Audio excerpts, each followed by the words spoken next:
Hello everyone, this is James from OneObjective, and in this video I'm going to be going over jig organization. Me and Josh are putting together a series of organization videos of the way we do our tackle. So if you'll please like and subscribe to this channel, and you'll stay up to date on everything that we got coming out. Stay tuned.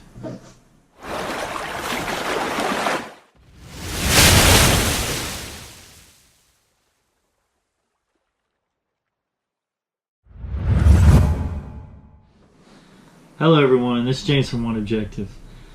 Like I said earlier, I'm going to be going over jig organization and just the way that I do it. I'm going to show you some different ways I do it for the kayak and the bass boat. They're very similar. I just downsize so I don't carry as much stuff with me in the kayak.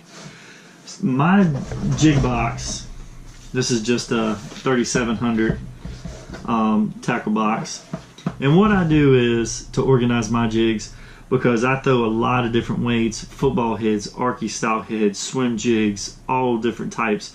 And having all those jigs with you at one time is a pain, and your box will just be overloaded.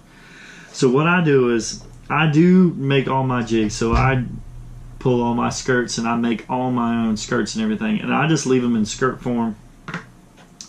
All of my jigs are like that. And when I get there to the spot and I'll figure out how windy it is, so if I need to know if I'm going to use a 1/4 ounce, 3/8 ounce, 1/2 ounce, 3/4 ounce jigs, depending on the situation that I'm in, I can just pick a jig head out and make my own jig right then and there. I keep all the different size hook. I bring black heads and green pumpkin heads. That's pretty much all I throw. And if I'm throwing a swim jig, I'll bring some white jig heads every now and then.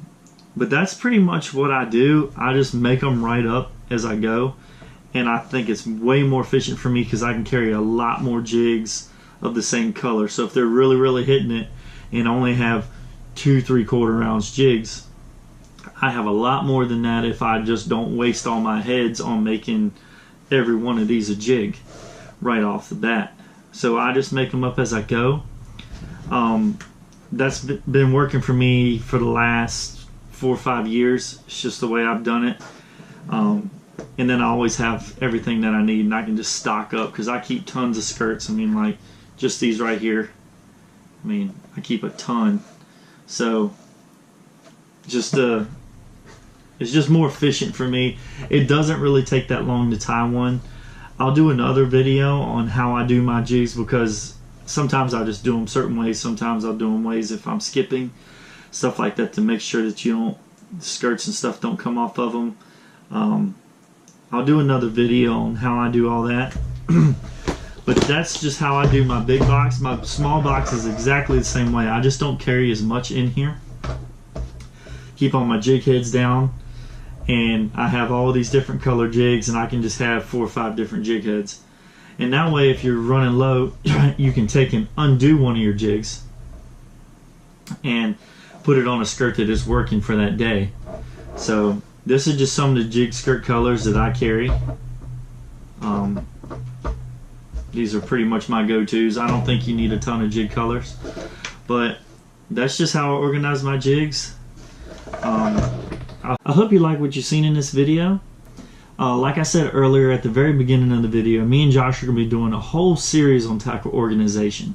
So if you want to stay up to date on what OneObjective is doing, if you'll like this video, subscribe, and hit that bell at the top of the page, you'll be notified every time that OneObjective shoots another video and has one out. So thank you for tuning in, and good night.